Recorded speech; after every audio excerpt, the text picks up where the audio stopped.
It's the sound Americans love to hear, the sound of the latest laptop or the newest netbook.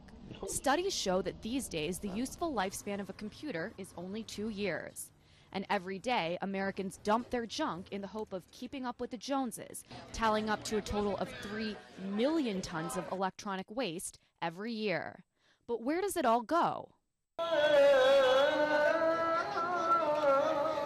Welcome to Seelampur, a predominantly Muslim, mostly poverty-stricken area of East Delhi, where thousands of Indians come to turn trash into what they see as a tiny treasure.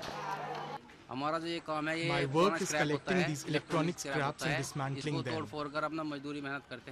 That's how I make my living. Muhammad Azam is 32 years old and has been tearing apart this trash for 10 years. In a day, we get goods worth rupees 400 to 500. Split between friends, Azam can sell the raw materials and make about $1 a day. Unlike regular trash that can simply be tossed away, in many developed countries, including parts of the U.S., electronic waste must be sent to a special collection agency that is supposed to responsibly recycle the parts. However, while it can cost these agencies anywhere from $15 to $30 to properly recycle a computer, they can actually make the same amount if they ship it to a developing country like India, where eager buyers think they can turn a profit on the goods. Delhi is fast becoming one of the biggest e-waste dumping sites in the world. Trash from developed countries comes here to India, where those with few options for survival hope to cash in on this junk.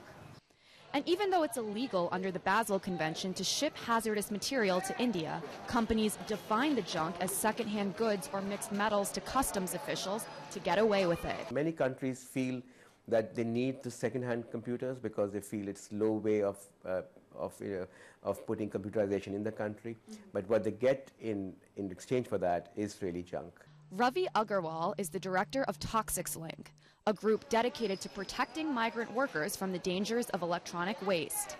In Delhi, workers hammering away, putting strong acids, exposing themselves to fume, all kinds of occupational hazard. It's a reality most of these workers know all too well. But for them, it's a dirty job that, at least for now, gives them a means to survive.